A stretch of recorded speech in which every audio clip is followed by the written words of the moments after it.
Hormone এই বিষয়টি আসলে কি? হরমোন যদি তৈরি না হতো তাহলে আমাদের জন্মই হতো না। হরমোন শরীরের অন্তঃক্ষরা গ্রন্থি থেকে তৈরি হয়ে এটা সমস্ত শরীরের বিভিন্ন জায়গায় কাজ করে। এক এক হরমোনের এক এক কাজ। অনেক ধরনের হরমোন আছে বডিতে। উপর থেকে যদি হরমোনের অবস্থান ধরি, ব্রেনের হাইপোথ্যালামাস, পিটুইটারি, তারপরে থাইরয়েড একটা গ্ল্যান্ড, থাইরয়েডের সাইডে আবার প্যারাথাইরয়েড আছে, তারপরে নিচে আরো যদি একটু নিচে নামি তার এক প্যানক্রিয়াস আছে, অগ্নাশয়, যার যেখান থেকে মানে ইনসুলিন নামে হরমোন তৈরি হয়। এক একটা হরমোনের এক এক ধরনের কাজ। কোনো হরমোন গ্রোথ করে, গ্রোথ হরমোন, যেমন থাইরয়েড হরমোন মেটাবলিজম করে, বডির তাপমাত্রা মেনটেন করে, এই বিভিন্ন ধরনের। তারপরে আসতেছে প্যানক্রিয়াস আছে, তারপরে আমাদের দুই সাইডে দুটো অ্যাড্রেনাল গ্ল্যান্ড আছে, এখান থেকে স্টেরয়েড হরমোন। স্টেরয়েড হরমোন ছাড়া আমাদের চলবে না। তার নিচে পুরুষের আছে হলো টেস্টিস এবং মহিলাদের আছে হলো ওভারি। বিভিন্ন ধরনের হরমোন গ্ল্যান্ড বা গ্রন্থি আছে, গ্রন্থি থেকে বিভিন্ন ধরনের হরমোন তৈরি হয়ে বিভিন্ন ধরনের ফাংশন হয়। এই হরমোন ছাড়া মানুষের জীবন একদম বৃথা এবং মানুষের জন্মই হতো না। এর জন্ম হলেও আবার জন্মের বিভিন্ন ত্রুটি হতো। নিশ্চয়ই অনেক সময় আসলে মানুষজন জানতে চান কিংবা রোগীরা আসলে চিকিৎসকদের কাছে এসে জানতে চান যে হরমোনের সমস্যা হয়েছে। চিকিৎসকরা যখন বলেন তারা জানতে চান যে হরমোনের কাজ আসলে কি। এক এক হরমোনের এক এক কাজ। যেমন ব্রেন থেকে যেটা গ্রোথ হরমোন, হাইপোথ্যালামাস থেকে এসে পিটুইটারিতে গ্রোথ হরমোন নামে একটা হরমোন তৈরি হয়। ওই হরমোন সারা শরীরের গ্রোথ করে। যেমন বাচ্চা যদি ওই জন্মের পর থেকে যদি গ্রোথ না করে, ওই গ্রোথ হতো না, ওই ছোট্ট বামন হয়ে বা শর্ট স্টেচার হয়ে থাকতো। এটা একটা।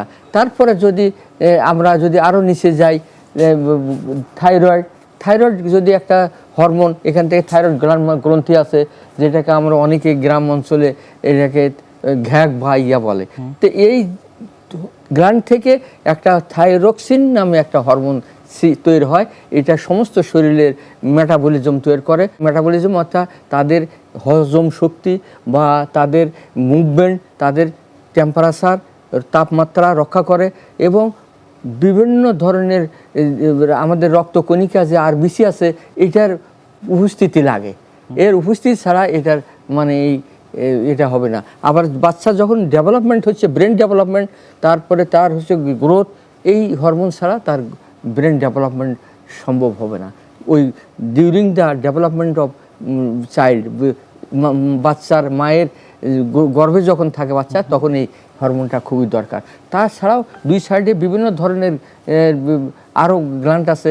যেমন আমি যেটা বললাম যে প্যানক্রিয়াস থেকে ইনসুলিন নামে যে একটা হরমোন আছে, এই ইনসুলিন মানে ছাড়া তো ডায়াবেটিস হচ্ছে।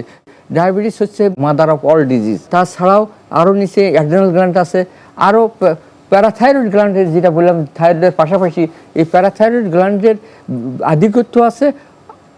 আবার কম হলেও আবার ইয়া হচ্ছে, আর বেশি হয়ে গেলে তারপরে তখন হয় কি, ওই মানে আমাদের যে অস্টিওপরোসিস বা হাড়ের ক্ষয় যাওয়া, এটা বেশি হয়ে যায়। এই সমস্ত জিনিসগুলা খুবই ইম্পর্ট্যান্ট। সেই জন্য আমাদের জানতে হবে যে এক এক হরমোনের এক এক ধরনের ফাংশন বা কাজ। যেমন মেয়ে লোকের এই যে হঠাৎ একটা ইয়ং মেয়ে তার দাড়ি গোপ টোপ নিয়ে আসে, এটা একটা হরমোনের জন্য। আমরা এটাকে ইংরেজিতে ভাষায় বলি, মেডিকেল ভাষায় হার্সুটিজম। যাই হোক, এটারও চিকিৎসা আছে। এটা চিকিৎসার জন্য কোনো জায়গায় বাইরে যাওয়ার দরকার নাই। আমাদের দেশেই এই হরমোনের বিভিন্ন ধরনের হরমোনের চিকিৎসা আছে। প্রত্যেকটা হরমোন আবার বেশি হয়, যেমন কম হয়। যেমন থাইরয়েড হরমোন একটা আছে, থাইরয়েড গ্ল্যান্ডের, এটার থেকে বেশি বেশি যদি তৈরি হয়, তাহলে লোকটা করবে কি, তার শুকায় যাবে। বেশি বেশি খাবে দাবে, কিন্তু শুকায় যাবে যদি বেশি তৈরি হয়। এটাকে থাইরোটক্সিকোসিস বা হাইপার থাইরয়েডিজম বলা হয়। এই জিনিসটা আমাদের অনেক লোক আসে বলে যে, স্যার আমি খাচ্ছি যাচ্ছি, শুকায় যাচ্ছি। What is the cause behind it? এর পিছনে কারণটা আমরা বুঝতে পারতেছি না। আমার তো ডায়াবেটিস পরীক্ষা করলাম, ডায়াবেটিসও নাই। যদিও ডায়াবেটিসেও একটা লোকের যদি আনকন্ট্রোল থাকে, বেশি বেশি মানে সে কন্ট্রোল না করে, তাও শুকাইতে পারে। কিন্তু এখানে আবার কোনো রুচিটা ঠিক থাকবে, খাওয়া দাওয়া করবে, কিন্তু সে শুকায় যাবে। এটা খুবই একটা ইম্পর্টেন্ট। আবার যখন এই হরমোনের যখন মানে সেক্রেশন বা মানে বডিতে কম তৈরি হবে, তখন আবার দেখা যাবে যে এই হরমোনের জন্য সে মুটিয়ে যাচ্ছে, মোটা হয়ে যাচ্ছে। যদি জন্ম থেকে কম হয়, তাহলে সে ব্রেন ডেভেলপমেন্ট হবে না, যার ফলে হবে কি, সে হাবাগোবা চাইল্ড হবে। মানে সে ব্রেনে অত স্কুল পারফরমেন্স তার ভালো হবে না।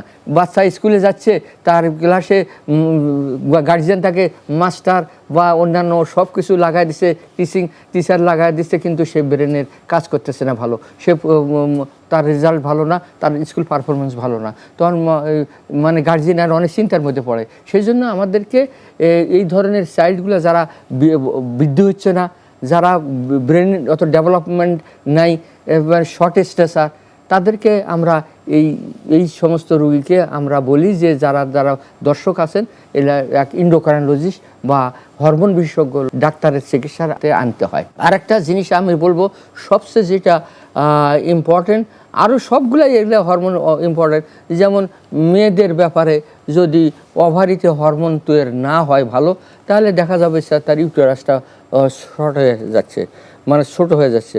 তার এই হরমোনের আধিক্যের জন্য আবার ইয়াতে তাদের বাচ্চা কাচ্চার অসুবিধা হচ্ছে, মানে যখন বিয়ার পরে তার বাচ্চা নাই, মানে তারা অনেকেই বন্ধ্যাত্বের সমস্যা বন্ধ্যাত্ব হচ্ছে, তার মানে কনসিভ করতেছে না, অথবা কনসিভ করলে তার অ্যাবর্শন হয়ে যাচ্ছে।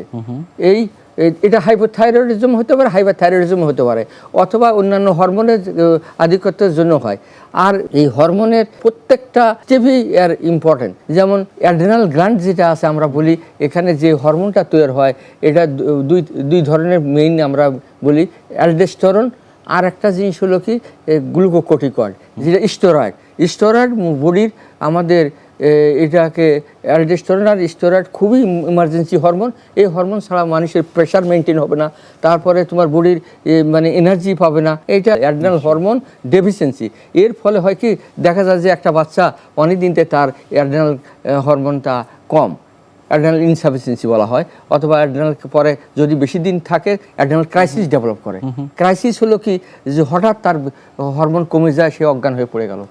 তার এই অ্যাড্রেনাল ক্রাইসিস হলে তখন মানুষের জীবন নাশের অনেক ঝুঁকি থাকে। সেই জন্য আমাদের একটা যদি বাচ্চা তার অনেক দিন থেকে এটা যে দেখে যে তার ডেভেলপমেন্ট হচ্ছে না, সে দিন দিন কালো হয়ে যাচ্ছে, তার শরীর আগে ফর্সা ছিল, সে দেখা যাচ্ছে সে কালো হয়ে যাচ্ছে।